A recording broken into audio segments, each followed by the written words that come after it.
Airtel पे DLT registration कैसे करें, उसके लिए आपको क्या करना है कि सर्च कर लेना है गूगल में एयरटेल डीएलटी रजिस्ट्रेशन, यहाँ पे लिखे हैं और एंटर प्रेस किए हैं और ये सबसे ऊपर साइन अप का आ जाएगा।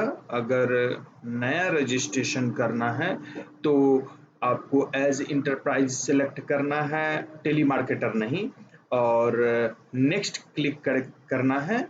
और यहाँ पर एक सवाल होता है, are you sure want to registered as enterprise, yes पे क्लिक कर देना है। और यहाँ पे have you registered with other mobile operator, क्या आपने अदर के साथ रजिस्टर किया है? निश्चित रूप से नहीं किया होगा, तभी आप रजिस्ट्रेशन करने जा रहे हैं। यहाँ नो देना है और अगर रजिस्टर्ड है तो यस कर देना है, वो इन्फॉर्मेशन फिच करके ले आएगा। नो देने के बाद बिजनेस का पैन कार्ड या पर्सनल, अगर है बिजनेस रजिस्ट्रेशन नहीं है तो पर्सनल पैन कार्ड पे भी कर सकते हैं और वेरीफाई करके रजिस्टर कर सकते हैं। रजिस्ट्रेशन करने के बाद आपको मेल आएगा जिसपे कि रजिस्ट्रेशन का कंफर्मेशन होगा और रजिस्ट्रेशन अप्रूव हो जाने के बाद लॉगिन कर सकते हैं। तो हम लॉगिन प्रोसेस पे चलते हैं और उससे आगे की चीज बताते हैं। यहाँ से बैक कर लेते हैं और यहाँ लॉगिन हेयर पे क्लिक कर लेते हैं। एक्चुअली हम लॉगिन करने जा रहे हैं और एज इंटरप्राइज है, नेक्स्ट कर लेते हैं। यहाँ पे लॉगिन आईडी और पासवर्ड डाल देना है, रिमेंबर मी कर सकते हैं ताकि अगली बार जब आप लॉगिन करें तो आईडी पासवर्ड फिर से ना मांगे, और नेक्स्ट पे क्लिक करना है। अब मोबाइल पे ओटीपी आएगा, उस ओटीपी को वहाँ डाल के वेरीफाई करना है, तभी लॉगिन हो पाएगा। यहाँ ओटीपी डाल देते हैं और वेरीफाई पे क्लिक करते हैं।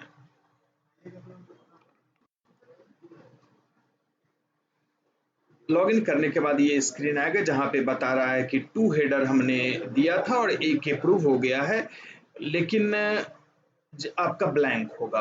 अगर आपने नया रजिस्ट्रेशन किया है तो हेडर अप्रूवल के लिए पहले देना है और उसके लिए एसएमएस हेडर पे क्लिक करना है और उसके बाद यहाँ ऐड पे क्लिक करना है। ऐड पे क्लिक करने के बाद आप किस तरह का मैसेज भेजना चाहते हैं, प्रमोशनल मतलब एडवर्टीजमेंट के लिए मैसेज, वो अलग रूट होता है। अगर सॉफ्टवेयर से मैसेज भेजना है तो अदर यहाँ सिलेक्ट करना है और सिलेक्ट करने के बाद यहाँ आपको कैटेगरी सिलेक्ट करना है, जो भी हो, एजुकेशन, हेल्थ, रियल एस्टेट, जिस टाइप का हम हेल्थ कैटेगरी ले रहे हैं। और अब यहाँ पर हेडर को सर्च करना है जिस नाम से आप हेडर चाहते हैं। हेडर के लिए कुछ क्राइटेरिया होता है, जैसे कि 6 कैरेक्टर ही होना चाहिए, डॉट डैश स्पेस नहीं होगा। जैसे हम लिख रहे हैं TEST 4 हो चुका, NG टेस्टिंग, और यहाँ पे सर्च बटन पे क्लिक करना है। यहाँ देख पा रहे हैं sorry testing is already registered, तो कुछ और देते हैं, IN लगा देते हैं और फिर से सर्च करते हैं। इनवैलिड हेडर यानी इस नाम का हेडर वो लेगा ही नहीं, यानी कि कुछ और हमें देना है। तो हम देते हैं ABIDUN और कुछ भी रैंडम हम भी दे दिए हैं। बेहतर हो आप अपने फर्म के नाम, आप अपने प्रोडक्ट के नाम या अपने ट्रेड नेम से मिलता जुलता नाम लें और ये 6 ही होना चाहिए। सर्च कर लेते हैं, ये नाम अवेलेबल है यानी इस नाम के लिए हम अप्लाई कर सकते हैं। नीचे स्क्रॉल करते हैं। इतना करने के बाद यहाँ पे एक्सप्लेन फॉर सेंडर आईडी यानी 100 कैरेक्टर मैक्सिमम देना है और एक्सप्लेन करना है कि ये सेंडर आईडी आपको क्यों चाहिए। To send SMS to customer, इतना लिखेंगे काम चल जाता है। लेकिन मोस्ट इंपॉर्टेंट क्या है कि ये सिंपल फाइल यहाँ से डाउनलोड कर लेना है और सिंपल फाइल डाउनलोड करने के बाद जो नाम हम सर्च किए हैं और अवेलेबल है उस नाम के लिए एप्लीकेशन देना है। इस फाइल को खोल लेना है और ये फॉर्म भरना है, जो भी नाम वहाँ था उसको यहाँ पे टाइप करना है और देख लेते हैं क्या नाम था। ये था ABIDUN। वापस आते हैं वर्ड डॉक्यूमेंट में जो वहाँ से डाउनलोड किए हैं, ABIDUN, सॉरी ये नाम यहाँ नहीं, यहाँ सीरियल नंबर होगा, यहाँ वो नाम होगा। किस कैटेगरी के लिए हम दे रहे हैं तो हेल्थ कैटेगरी वहाँ सिलेक्ट किए थे वही सिलेक्ट करेंगे और यहाँ लिख देते हैं to send SMS to customer. और उसके बाद यहाँ पे आपके कंपनी का नाम होगा, सपोज आपके कंपनी का नाम है ABID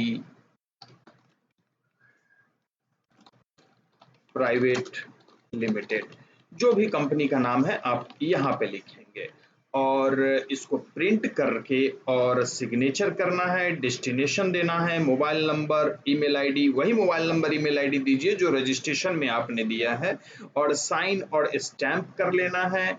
इसको स्कैन कर लेना है और स्कैन करने के बाद यहाँ साइट पे आके और चूज फाइल करके अपलोड कर देना है और सबमिट फॉर अप्रूवल पे क्लिक करना है। नीचे सबमिट फॉर अप्रूवल है।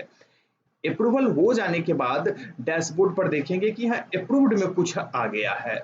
और जब तक अप्रूव्ड में नहीं आता हम अगले स्टेप की ओर नहीं बढ़ सकते। तो यहाँ देख पा रहे हैं कि एक अप्रूव्ड है, यानी कि अब हम नेक्स्ट स्टेप की ओर बढ़ सकते हैं। ये अप्रूवल में 2 दिन 3 दिन का समय ले सकता है। उसके बाद हम यहाँ पे टेम्पलेट पे क्लिक करते हैं और हमें कंसेंट टेम्पलेट नहीं बल्कि कंटेंट टेम्पलेट के लिए अब अप्लाई करना है। ये इसका नेक्स्ट स्टेप है। यहाँ भी वैसे ही प्लस पे क्लिक करना है और प्लस पे क्लिक करने के बाद चूंकि हम ट्रांजेक्शनल मैसेज या सर्विस से रिलेटेड मैसेज भेजेंगे तो सर्विस सेलेक्ट करेंगे और ट्रांजेक्शनल मतलब मनी से रिलेटेड, कैश ट्रांजेक्शन से रिलेटेड अगर हमें मैसेज भेजना है तो ट्रांजेक्शनल सेलेक्ट करेंगे। यहाँ पर टाइप इम्प्लिसिट और एक्सप्लिसिट, इम्प्लिसिट रहने देते हैं और यहाँ पे हेडर जो हमारा अप्रूव हुआ है उसको हम सेलेक्ट कर लेते हैं। मल्टीपल हेडर है तो मल्टीपल हेडर भी सिलेक्ट कर सकते हैं ताकि हम इस हेडर से भी भेजें और उस हेडर से भी भेजें एज पर रिक्वायरमेंट। यह टेम्पलेट का नाम है। टेम्पलेट का नाम हम कुछ भी दे सकते हैं, लेकिन बेहतर हो कि जो भी हम सेंडर आईडी दिए हैं उस वो लेते हैं और टेम्पलेट यूज करना चाहते हैं रजिस्ट्रेशन एसएमएस भेजने के लिए तो REG और पहला है इसलिए 1 लगा देते हैं। इस तरीके से नाम रखें, ये एक बेस्ट प्रैक्टिस है। टेम्पलेट मैसेज का टाइप क्या होगा, टेक्स्ट होगा या रीजनल लैंग्वेज में देना है तो सिंपल इंग्लिश टेक्स्ट होगा और उसके बाद यहाँ पे मैसेज टाइप करना है। ऑलरेडी जो मैसेज हम भेजना चाहते हैं वो हम तैयार करके रखे हैं। जैसे रजिस्ट्रेशन में हम इस तरीके का मैसेज भेजना चाहते हैं जब भी रजिस्ट्रेशन हो तो dear patient welcome to lab name your registration number this and total amount this, और अंत में हम लैब का नाम देना चाहते हैं तो इसको कॉपी कर लेते हैं और यहाँ पे हम इसको पेस्ट कर लेते हैं ताकि हमारे समझ में आए। इसको बड़ा कर लेते हैं और यहाँ पे हम चाहते हैं पेशेंट का नाम आए यानी कि वेरिएबल यूज होगा तो इंसर्ट वेरिएबल करेंगे और you are ideal from 300 second stay here और लॉग आउट स्टे हेयर। चूंकि हम लंबे समय तक आइडियल थे इसलिए वो मैसेज दिया था, कुछ कर नहीं रहे थे, हम मैसेज तैयार करने चले गए थे। तो फिर से इसको हम हटा लेते हैं और यहाँ पे हम इंसर्ट वेरिएबल कर लेते हैं वेलकम टू, यहाँ पे लैब नेम होगा यानी आपके लैब का नाम। जैसे ये हम कर रहे हैं द केयर लैब के लिए तो हम यहाँ पे वेरिएबल यूज नहीं कर रहे हैं, डायरेक्ट नाम लिख रहे हैं welcome to the care lab. Your registration number is, यहाँ पे फिर से हम रजिस्ट्रेशन नंबर के लिए वेरिएबल यूज करेंगे जो कि सॉफ्टवेयर जनरेटेड वैल्यू आएगा। टोटल अमाउंट, यहाँ अमाउंट के लिए फिर से हम वेरिएबल यूज करेंगे और इंसर्ट वेरिएबल कर देते हैं। ड्यू अमाउंट, यहाँ भी हम वेरिएबल यूज करेंगे और इंसर्ट वेरिएबल कर देते हैं। Thank you, get well soon, regards the care lab. Actually अंत में या मैसेज में कहीं भी आपके ऑर्गेनाइजेशन का नाम इंक्लूड होना चाहिए, ये रूल है। और ये एक मैसेज हमने टाइप कर लिया और अप्रूव कर लिया। ध्यान रखना है कि इस वेरिएबल के अंदर जो वैल्यू आएगा वो कभी भी 30 कैरेक्टर से ज्यादा का वैल्यू नहीं होगा, यानी मैक्सिमम हम 30 कैरेक्टर यहाँ पे इंसर्ट कर सकते हैं। सेव पे क्लिक कर देते हैं और यहाँ कैटेगरी गायब हो चुका है। कैटेगरी हम फिर से सिलेक्ट कर लेते हैं, हेडर सिलेक्ट कर लेते हैं। चूंकि पेज हमारा रिफ्रेश हुआ था इसलिए कैटेगरी हमारा गायब हो गया था। और अब यहाँ पे सेव पे क्लिक कर लेना है। इस तरीके से हमारा एक टेम्पलेट जो है रिक्वेस्ट चला गया। इसी तरीके से दूसरे टेम्पलेट का रिक्वेस्ट देना और ध्यान रखना है ये जब भी अप्रूव हो जाने के बाद इसको डाउनलोड करना है और डाउनलोड करके और हमें भेज देना है, ताकि हम उसको सॉफ्टवेयर में जो मैसेज आपने अप्रूव कराया है उसे हम इंटीग्रेट करा सकें। क्योंकि टेम्पलेट आईडी की भी हमें ज़रूरत होती है और मैसेज में क्या आपने टेक्स्ट दिया है उसकी भी ज़रूरत है, प्लस सेंडर आईडी की ज़रूरत है और आपका जो रजिस्ट्रेशन आईडी है उसकी भी ज़रूरत होती है। और रजिस्ट्रेशन आईडी जनरली यहाँ डैशबोर्ड पे मिलता है। मैं एक और मैसेज का रिक्वेस्ट दे लेता हूँ, फिर मैं देखता हूँ रजिस्ट्रेशन आईडी कहाँ पे है। वैसे रजिस्ट्रेशन आईडी के लिए जो अप्रूवल लेटर आपको मिलेगा वो भी आप हमें भेज सकते हैं। तो इस तरीके से हम रिक्वेस्ट देंगे और अप्रूवल होने के बाद आपको हमें ये डाउनलोड करके भेज देना है, प्लस अपना अप्रूवल लेटर भेज देना है। That's all. Thank you.